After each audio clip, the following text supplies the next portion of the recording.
Congress കഴുത്തിലിട്ട shawl കൊലക്കേറാവരുത്. Congress അണിയിച്ച shawl Aisha പോറ്റിയുടെ കഴുത്ത് ഞെരുക്കി ശ്വാസം മുട്ടിക്കുമെന്ന CPM നേതാവ് AK ബാലൻ.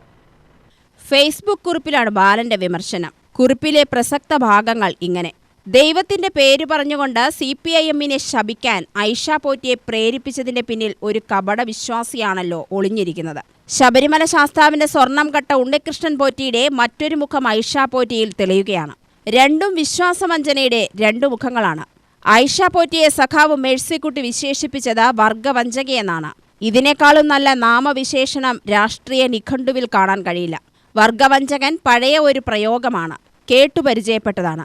പക്ഷേ രാഷ്ട്രീയത്തിൽ വർഗവഞ്ചകി പുതിയ പേരാണ്. ഈ പേരിന് സമാനമായി കേരള രാഷ്ട്രീയത്തിൽ ഐഷ പോറ്റിയെ പോലെ മറ്റൊരു പേര് കേട്ടിട്ടില്ല. തെറ്റുതിരുത്തുന്നതിൽ മികച്ച മാതൃക നമുക്ക് മുന്നിലുണ്ട്. ഒറ്റപ്പാലം MP ആയിരുന്ന S ശിവരാമൻ ഒരു വേള കോൺഗ്രസിലേക്ക് പോയെങ്കിലും വളരെ വൈകാതെ കമ്മ്യൂണിസ്റ്റ് പ്രസ്ഥാനത്തിലേക്ക് തിരിച്ചെത്തി.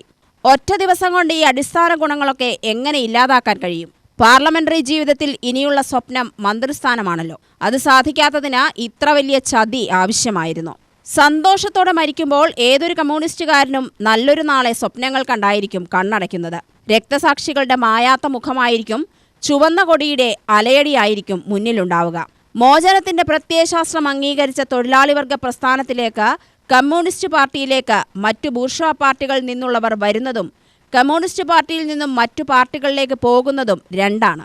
ഒന്ന് മാറ്റത്തിന്റെ ശക്തിയാണ്, വിപ്ലവ ശക്തിയാണ്. മറ്റേത് മാറ്റത്തെ എതിർക്കുന്ന ശക്തിയാണ്, പിന്തിരിപ്പൻ ശക്തിയാണ്. ഈ തിരിച്ചറിവില്ലാത്തതാണ് ഐഷ പോറ്റിയുടെ ഏറ്റവും വലിയ ദൗർബല്യം.